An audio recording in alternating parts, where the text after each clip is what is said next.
Congo démocratique. Donc maman oyo azalaki alimi malamu ya mama na ngai. Pe biso bana tokolaki lokola libota.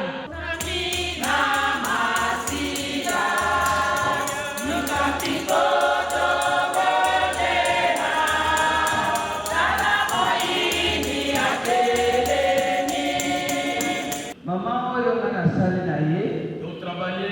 Mama ya makasi pour la salle centrale ya MDC.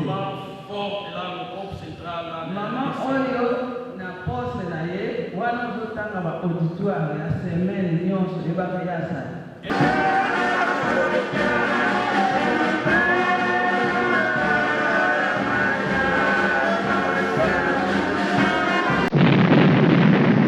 Maria Teresa, filha de Menaculuce João e Maputa Maria, nasceu no dia 13 de dezembro de 1952, em Maquira do Zombo, Luís, Angola. Ela pertence ao clã paterno Panzua Taia e da clã paterno Ndembo Yala. Era a segunda filha de uma família de 5 filhos, composto por 2 rapazes e 3 meninas. Educação e formação. Realizou-se o seu estudo primário na Escola de Exército de Salvação em Kinshasa, na República Democrática do Congo. Mais tarde, formou-se com sucesso no Centro Feminino Mama Mobutu, localizado em Kinshasa e Mete.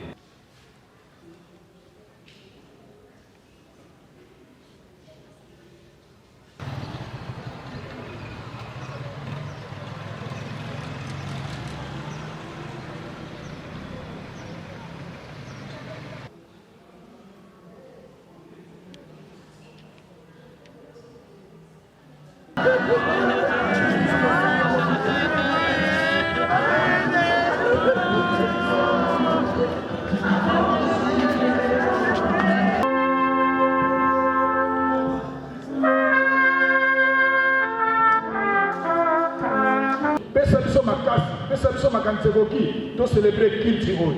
Tata merci. To bi na nzela liwa te pesi biso passe kasi to yele te mama na biso wana zongi molimo azongisi molimo na mboka na yo koloko sepele zali.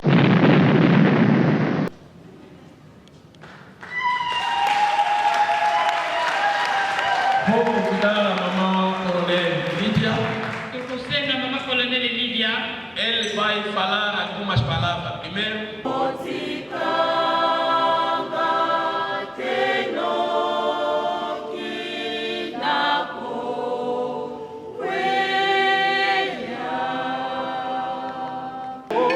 Oh,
ya sala.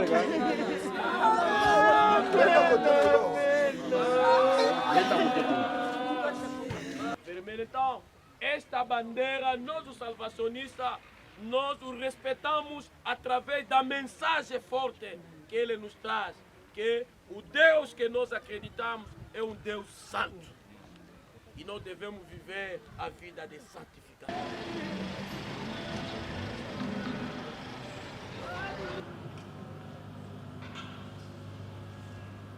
Vamos colocar de pé, por favor.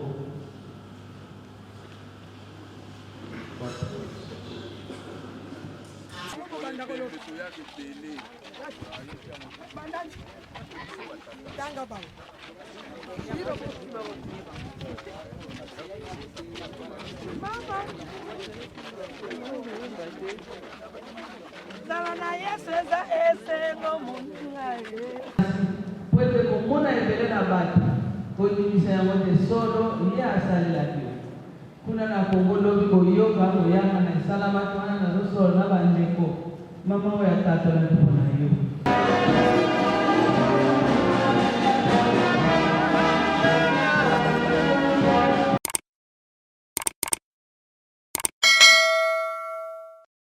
Merci beaucoup, Nabino Somesana Kolanda, Angola Ultima Hora. C'est bien moi, votre humble secrétaire, Glody Les Futurs, au Nazabongo, devant Etanomiki Nabino. Et derrière la caméra, je vois Patrick Kaloudji et pourquoi pas aussi les coordonnateurs ingénieurs Bravo. Merci, comme d'habitude, Nenge Tozara, toujours esclave via Moussa. Cette fois-ci, tu te déplaces à qui au Namabor et directement Namabor Malia, na église armée du Sali, tu as qui bongo.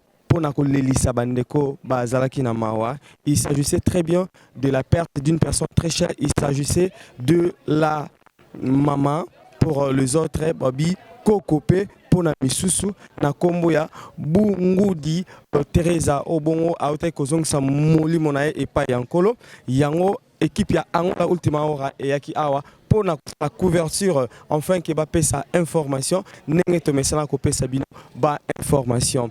Merci beaucoup, je passe à côté de la régie. Tu sais, ingénieur Trident, bravo, balancer les bisous. Comment est-ce que na levé mortuel et salamaki na boutou avec le salmite non seulement mais aussi na bandeko les amis et connaissances il y a des feintes na biso ou à bengal bongo na kombo ya Bungodi Teresa. Merci et on se retrouve juste après.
E queremos desejar a todos nesta noite, sejam bem-vindos a estar aqui no Corpo da Babô. E vou convidar a igreja e vamos colocar de pé, vamos cantar os nossos cancioneiros 448, Tilbook 753.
Merci pour être ici ce moment. Napoka o merci pour te yobinaki tozala awa. Napoka oyo ata na makanisi na biso eyebani te mokolo tokozala esika mpona likambo moko boye kasi yo oyebaki. Tout simplement merci na nyonso osali biso. Tosangani ya mabota na mabota na mosika na pembeni mpona kocelebre kilti na yo na nzela na liwa ya mama na biso. Debi mama na biso toyebanaki tolingaki mingi lelo azasu na bomoi te bongo na nzela na liwa na ye yango biso nyonso osangani na esika oyo mpona kokumisa kombo na yo. Tata merci mingi. Totiki programme na biso ebandeli nyonso na maboko na yo. Tosengi molimo na yo atambolisa biso ebandeli kino ntango na liboso. Yonso tolingi kolekisa awa, yonso tolingi kosala awa eza na se na lotomo na yo. Ko na biso merci. Toyebi te yo za na nyonso. Wana tosangani ya tosangani mpona kombo mosusu te, tosangani lobele mpona kombo na Yesu Kristo ko na nguya. Kolo tobandi koyanga na oyo tout simplement mpona kokumisa kombo na yo na nzela na liwa ya mama na biso. Tika ebandeli na biso nkolo zala na biso. Yonso na biso esimba mepai na yo. Tozana ntango na baloyembo, tozana ntango na matatoli, tozana ntango na mateya, kolo kamba biso na molimo na yo mpenza. Eloko moko te ya edérange biso. Pesa biso makasi, pesa biso makanisi ekoki, to célébrer kilti oyo. Tata merci mingi. Toyebi na nzela na liwa te pesi biso pasi, kasi toyebi ete mama na biso wana azongisi molimo na mboka na yo kolo kosepela ezali. Biso totikali nano bomoi, tika tomitalaka tobongisa bomoi na biso po te mokolo moko biso mpe tokoya mboka na yo. Tata merci mingi ebandeli kino suka, pesa biso makoki, pesa biso makasi. Bolongola molimo na distraction, molimo ebongi te ezala mosika kaka esika oyo.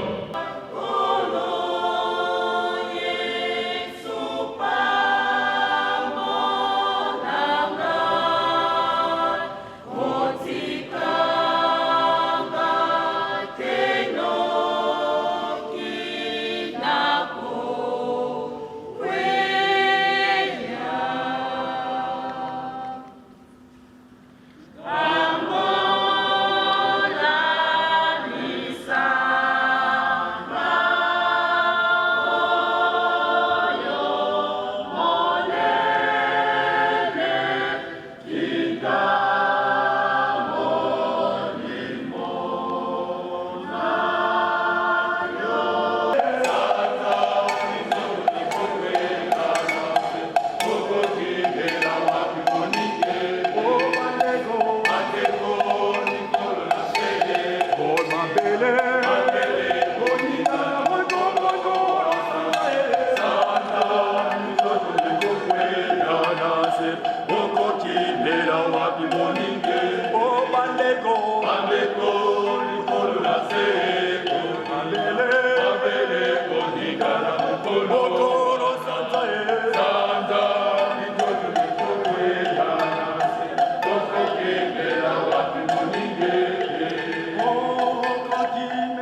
kasi soki tozali awa Estamos aqui nesta noite ezali mpona mama na biso oyo tozalaki na ye kati na libota por causa da nossa mãe que esteve conosco na família, kati na komunité na nossa comunidade mpe kati na lingomba e na nossa ye igreja. asili kozongisa bomoi epai na Ela nkolo foi promovido à glória celeste. yango tozali awa na kilti ya suka ya homenage na ye Estamos aqui nesse último culto. mpo ye azalaki oyo andimelaki yesu nkolo mobikisi ya bomoi na ye Ela foi aquele que aceitou Jesus como o único Senhor e Salvador. kati na lingomba na armedisali Aqui na igreja exército de salvação. nazali kotonda mpe boyei ya moko mpe Estou mosusu agradecer awa a vida de cada um de nós, soki bavizinha bazali awa como se as vizinhas estão aqui, soki mpe bafami bazali awa como família também, na lingomba nyonso natombeli bino boyei toda a malamu igreja.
déroulement nenge salamaki na butu.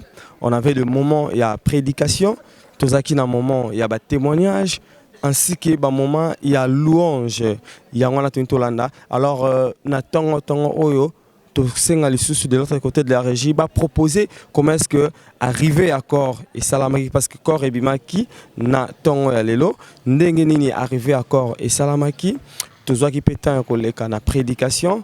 Temps et témoignage, pesaki discours par rapport à la biographie de maman et juste après, tu vois vraiment bongo nzela ya cimetière il y a 14 places nini ba ki kokunde la biso de fin na biso na kombo ya Bungudi Teresa.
Queremos iniciar o nosso culto, só convidar o portador da bandeira para se posicionar enquanto a banda vai preparar o hino 446, Tinibuk 831. Vamos colocar de pé, por favor.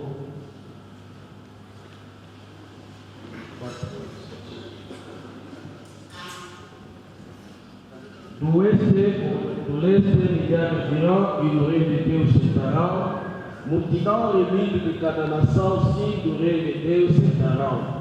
Ninguém perguntará quem são, pois vestes brancos usarão, do oeste e do leste milhares virão e do reino de Deus sentarão.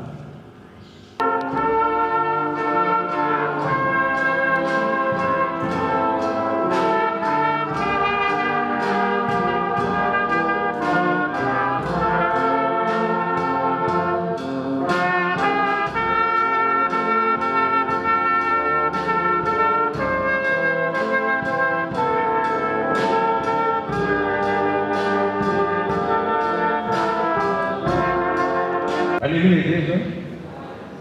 Nalingaki boso kotanga biographie bamaloba moke mpona libota na ntango toyeli kokanisaka na ntina bomoi ya mama Ngudi Terese bayebaki ye na Kinshasa mwana moke na mola me yango ebiteke toki kosala eloko moko te mpona po etali kokundami ya mama Terese maloba famille mpenza ezala momolaini te eza bobele ya kotonda botondi mpenza euti na kati ya mitema na biso na libota kobake merci na kotika nyonso ta butu babiso kuta toyoka sango oyo tokangaki mitema te tozali koleka na ndako kopesa mbote koyikisa mpiko mpe kosololaka na libota na te toza makasi mpona kozongisa nzoto ya mama Terese na mokolo oyo totyeki ya lelo bongo na yango libota libele kotonda kopesa nzambe po toyeba pesa biso mpe mokolo soki totondi nzambe te tozalaka grâce topesi nzambe merci mpe na yango soki topesi lokumu nkembo na ye mpo alingi na nyonso mpe yango mpe toyeba te kozongisa matondi na lideransa ya paroisse soki poste oyo corpo ya mabor ata koofisier baza na congé babi te toki kotika bongo toza basali na nzambe toza basoda ntango na ntango tokokunda bitumba elongo bongo topesi merci na oyo biso tokosala elongo na sergent major mpe na poste mba ya mabor merci na kopesa na biso oyo tosali eza se bongo ema na kati ya mitema na biso tokiti lipoto bomarke biso mpenza po soki baso toyebi na biso ye te mais biso bacharge mais tobi merci na poste mabor merci encore pa merci topesa mpe na ndenge ya bakongo mpenza merci euti mpenza na mitema na biso mpenza lokola na bandeko na biso nyonso ya singasinga tokali na Kinshasa ya quartier mpe na mabor toki epai na bai tope merci na biso nyonso wana toki koya na kokabola mawa elongo na biso wana mpe bokozonga na bandako na bino bozonga na ekime nyonso oyo kolo ayemaki bongo ndasisika mbala moko nsima kozonga na biso kokende kokunda na cimetière tokozonga siso awa na paroisse biso benga wana apesi corste tokabola mwa mai soki mwa madeso komona tokolia bongo tokosala ngo mpena na ordre po tosala lokola tosima bayo mpena bakola solo mpena kati na bolingo na Yesu Kristo Masiya ekoka nango biso nyonso mwa mai tokala moke ekoka biso donc ntango wenda rete mutazala pese te me tokolia yango na kinga nyonso tokozonga awa nsima tokwani masolo nsima toparanga na biso moto motu azongi ndako na ye merci na biso nyonso soki toyaka na esika oyo biographie da mama Ngudi Teresa. Ngudi Teresa, filha de Menaculuce João e Maputa Maria, nasceu no dia 13 de dezembro de 1952, em Maquira do Zombo, Luís, Angola. Ela pertence ao clã paterno Panza Taia e da clã paterno Ndembo Yala. Era a segunda filha de uma família de 5 filhos, composta por 2 rapazes e 3 meninas. Educação e formação. Realizou-se o seu estudo primário na Escola de Exército de Salvação em Kinshasa, na República Democrática do Congo. Mais tarde, formou-se com sucesso no Centro Feminino Mama Mobutu, localizado em Kinshasa e Mete. Nos cursos de modelista e mestre de costura. Ali ele recebendo o respectivo certificado.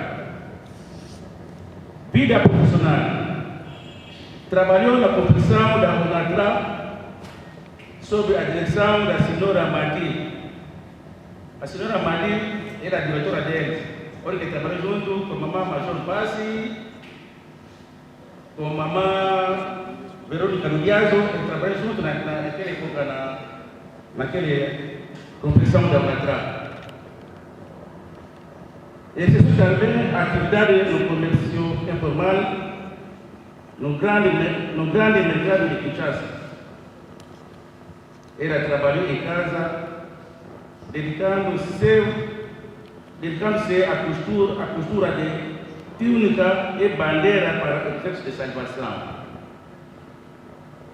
Vida espiritual. Foi fiel, dedicada ao exército de salvação até a data de seu falecimento.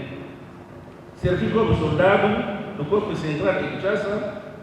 Ela é a mãe da Estrela da Prata. Nós estamos salvação, você sabe que a Estrela da Prata é quando fala de Estrela da Prata. Ela dedica a sua filha aos percursos de Deus. O presidente já nos deixou já há muito tempo, muitos anos.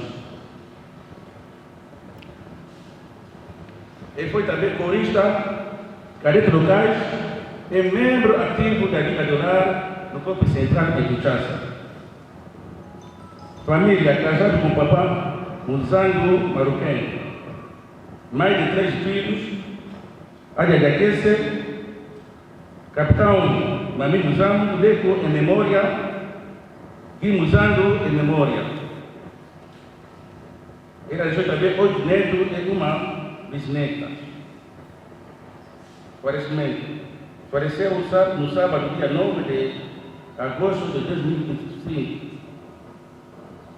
No mês final, agradecemos a Deus por tudo, especialmente pela força e coragem que concedeu a esta mãe extraordinária que viveu com fé, humildade, dedicação e luta constante. Uma mulher batalhadora e exemplar que marcou a vida de muitos pela sua entrega à obra do Senhor. Que a sua alma descanse em paz, Mamãe Lourdes Teresa. Vamos colocar de pé, a gente vai orar.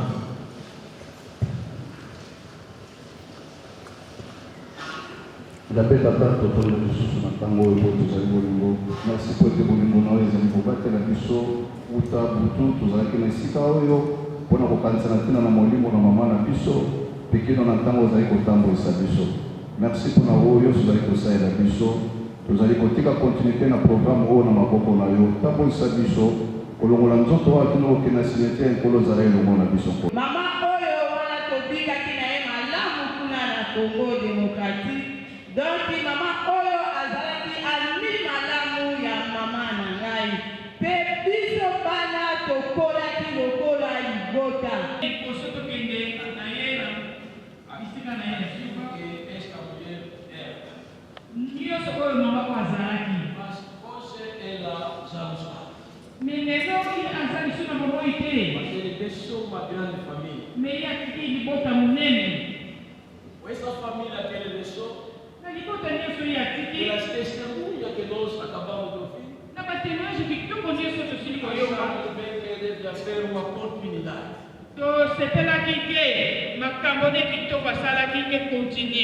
Temos aqui esse chapéu que essa mamãe gostava. Ela não pode levar esse chapéu. Queremos pedir o membro da família. Se decidir nesta manhã, eu vou continuar a obra que a mamãe Teresa fez.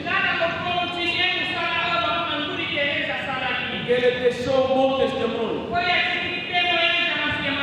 Então estamos à espera de alguém para receber esse chapéu. Para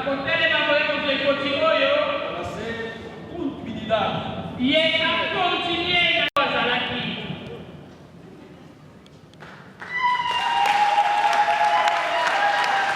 Vou convidar a mamãe Coronel Lídia. Ele vai falar algumas palavras primeiro. Depois ele vai orar a favor dessa mulher que se conheceu. Nesta hora.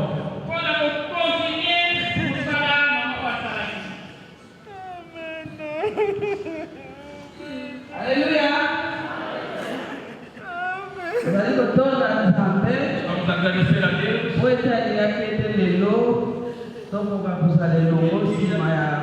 Que hoje podemos estar aqui nesse descanso da nossa mamã.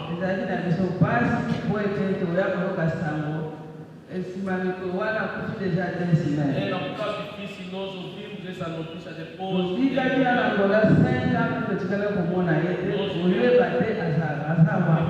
5 anos em Angola, não sabíamos da sua pessoa. As pessoas que só estávamos não sabiam. Nós vivemos com ele e seus filhos. Eu trabalhei com esta mamãe. Era uma mamã forte lá no corpo central. Lá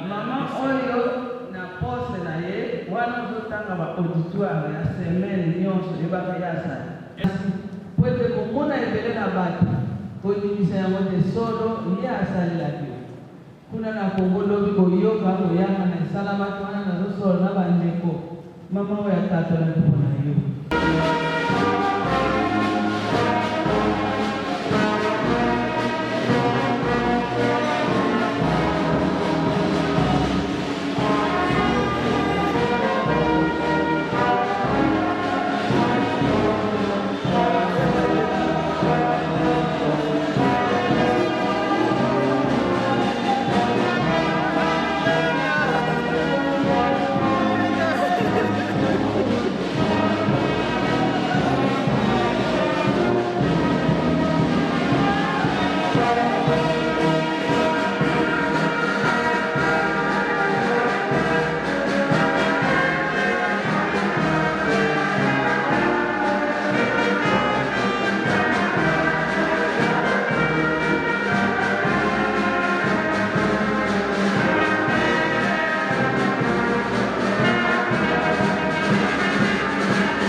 Isala na yo akas benefit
batata sikola amata simusa bote mutu mabe boya mobalo. Vamos orar. Deus, nosso Pai, te agradecemos por ter nos tirado da igreja até este local. Local esse foi escolhida para a última morada da sua serva. Queremos pedir ao auxílio do Espírito Santo possa iniciar conosco até ao final dessa cerimônia, em nome de Jesus. Amém. Amém. Vamos cantar o hino 103, que tem cancioneiro. Eu te sigo, meu Jesus, meu Senhor. Se me aguarda, vem guiar-me nessa vida, Salvador. Aleluia, Deus me livrou da maldição. Com a minha alma renovada, tenho alegre no coração. Eu te sigo, se te sigo, meu Jesus, meu Senhor.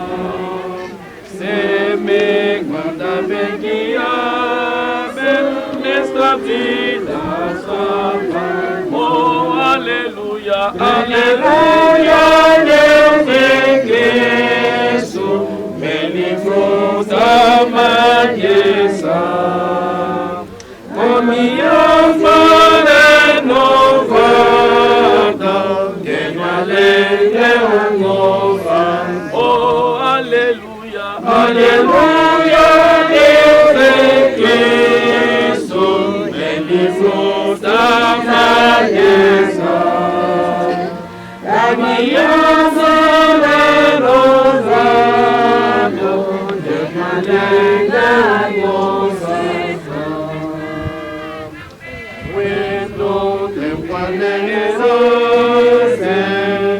Mas tua voz ouvir, que tão pega pra chamar, se demora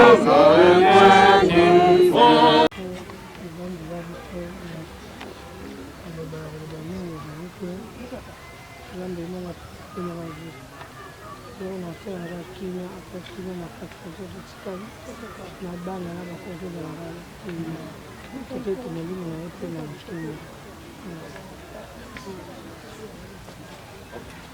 Aleluia!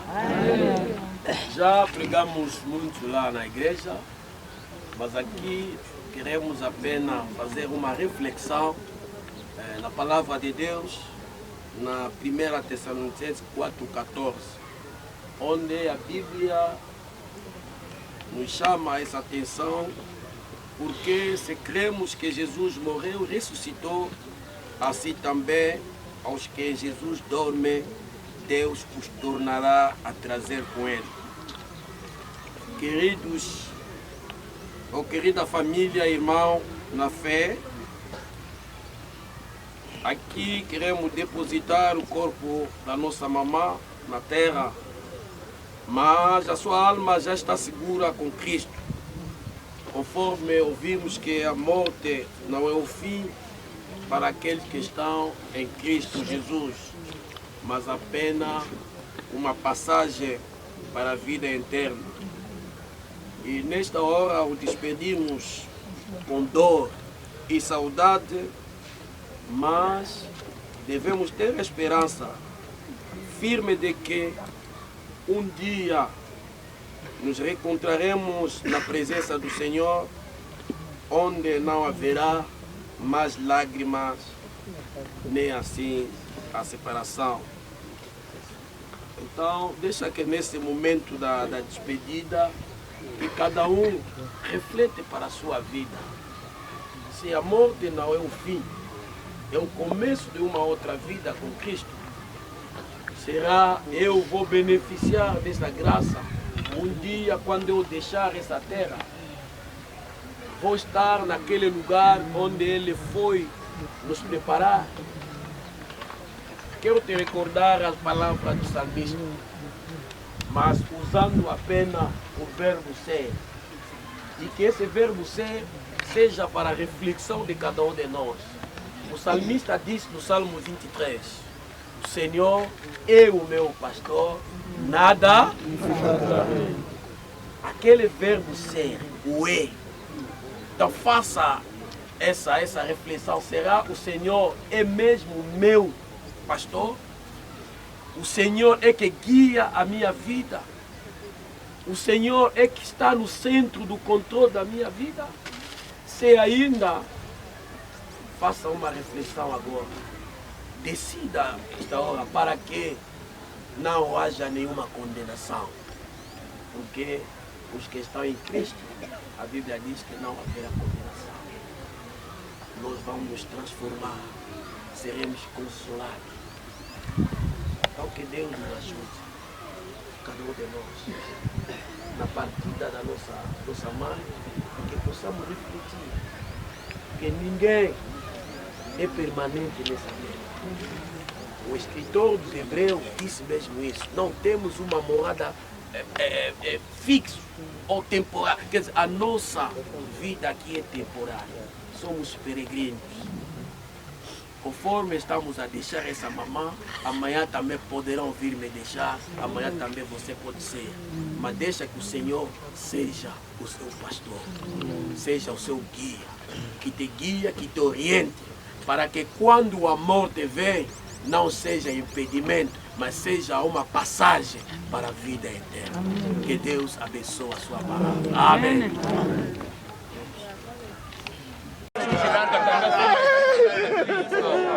Fica aí a sala.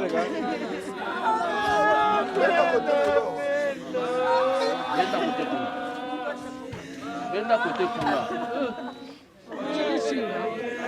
Otiri singa ngopenda kuna otiri singa. Ha?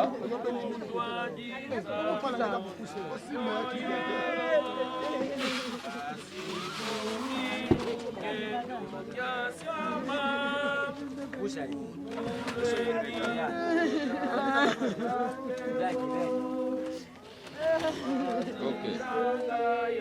Mátalo con la cerquera. Mátalo con la cerquera.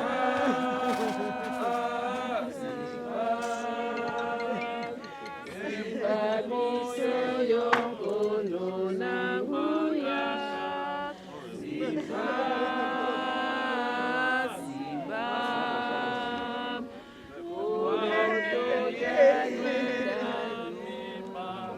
Aleluia. Mamã Bangu de Teresa, enquanto estava em vida, que está representado nessa bandeira. Mamã, ele aceitou que o sangue derramado na cruz foi o suficiente para a remissão do seu pecado. Ele recebeu o perdão do pecado através do sangue derramado na cruz, que está representado nessa cor vermelha. A mamã Teresa, ela aceitou que sem o derramamento do sangue não há remissão do pecado. Mamã Banguzi aceitou que só poderia conseguir pelo poder do Espírito Santo, que ele não tinha força. Ele aceitou essa mensagem, repetindo nessa cor amarela, que é o poder do Espírito Santo. O Espírito Santo que o guiou, o Espírito Santo que o fortificou, principalmente nos momentos finais. Mas ele também aceitou que o Deus que ele aceitou era um Deus santo. Está representado a pureza de Deus naquela cor vermelha. Então, esta bandeira, nós os salvacionistas, nós o respeitamos através da mensagem forte que ele nos traz, que o Deus que nós acreditamos é um Deus santo. E nós devemos viver a vida de santificação. Ele acreditou no poder do Espírito Santo, que sem a força do Espírito Santo não podemos fazer nada. E ele aceitou que o sangue de Jesus, ele foi comprado com um preço grande, que era o sangue derramado na cruz. E por isso, nesta hora, nós queremos fazer esta última homenagem com ele, com o som da trombeta.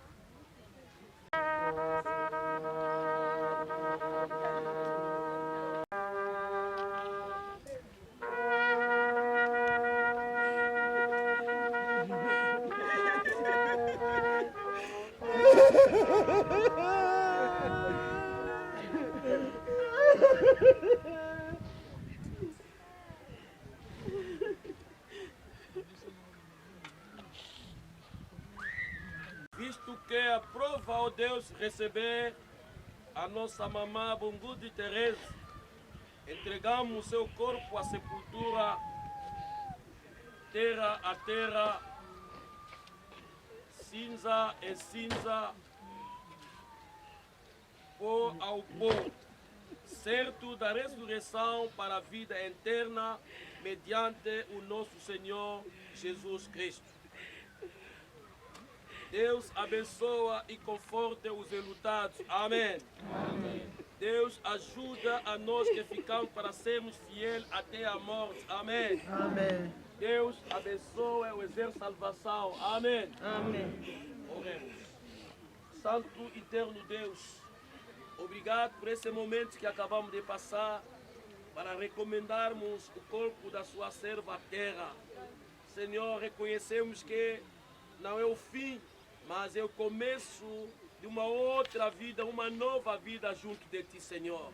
Nós oramos a favor da família, Senhor. A família que está a chorar, a família que já está a sentir essa separação. Que o Espírito Santo possa consolar esses que estão aqui, mesmo aqueles que estão longe de nós, que estão acompanhando esse momento. Que o Espírito Santo, este poder, possa chegar onde ele está, para que possa consolar os seus corações. Obrigado por tudo.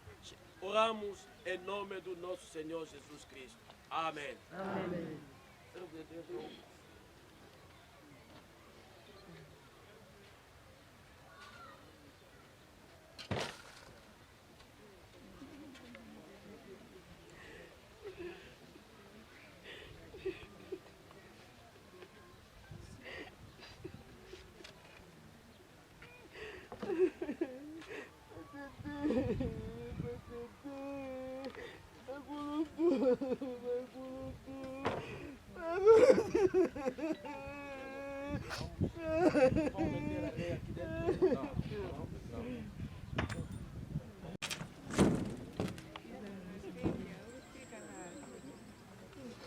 Dar todos os salvacionistas que encostam, vamos reafirmar a nossa fé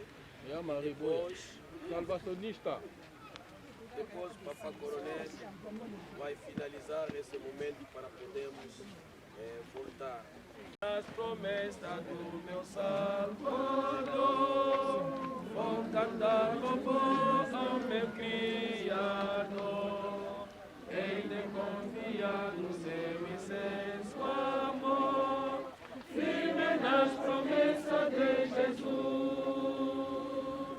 Firme, firme, firme nas promessas de Jesus, meu Mestre.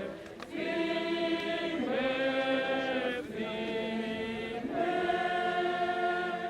sim, firme nas promessas de Jesus. Pai Santo, te louvamos nesse momento que o corpo já está dentro da terra. Sabemos que na tua glória a tua serva já está. E que deixemos esse lugar para que os anjos possam fazer a guarda e que qualquer espírito imundo não tenha poder sobre esse sepulcro. Nesse momento que nós estamos a sair, sabemos que ela está cercada pelos teus anjos até a tua vinda. Que nesse momento encontramos consolo, encontramos a força e continuar a acreditar nas tuas promessas. Ajuda-nos a ficar firmes hoje até os anos vindouros. Em nome do Pai, do Filho e do Espírito Santo. Amém. Amém. Amém. Amém.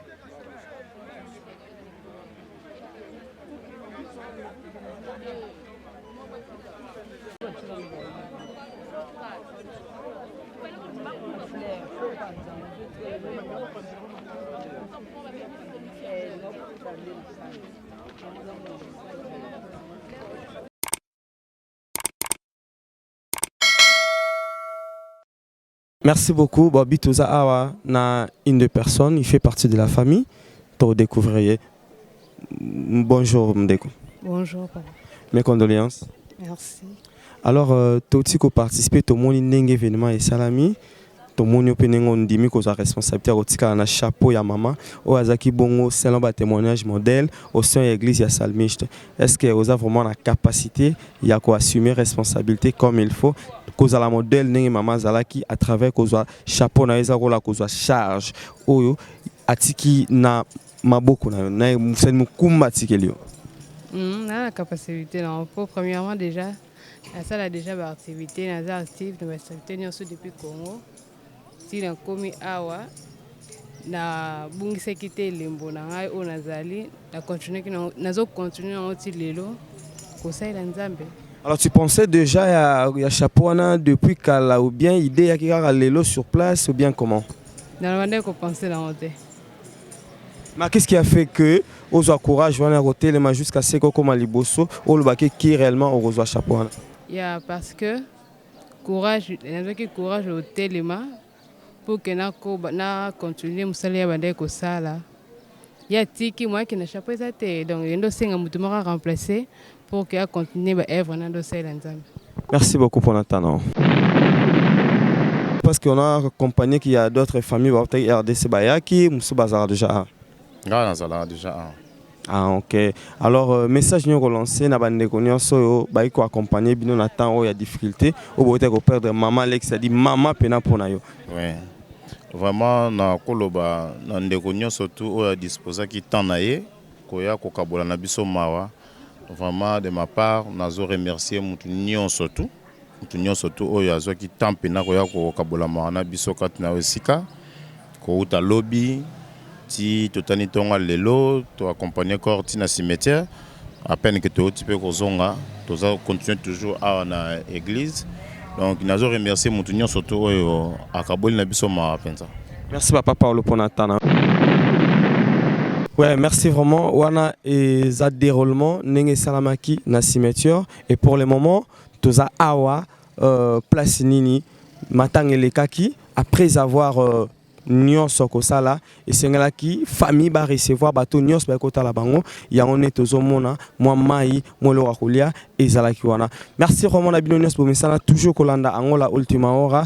Comme je disais, c'est bien moi votre humble serviteur Glody Les Futurs qui était là, c'était ma belle voix qui vous parlait. Et merci aussi à Patrick Kalouji qui était derrière la caméra et pourquoi pas aussi à notre cordon Trido Bravo pour la confiance au Yape Sarabiso enfin que tout ça la musala na Angola ultima hora. Et pour na bino bande kopé beaucoup souhaiter to bo CP la na service na biso ba numéro na biso zawana na bande d'écran benga biso service aux en besoin il y a filmage il y a live il y a couverture événement que ça soit mariage anniversaire ou bien deuil contactez biso vous ne serez pas déçus. Je pense pour aujourd'hui tout ce qui awa et on se retrouve dans le prochain numéro ce qui nous va permettre de kutana. Bye bye.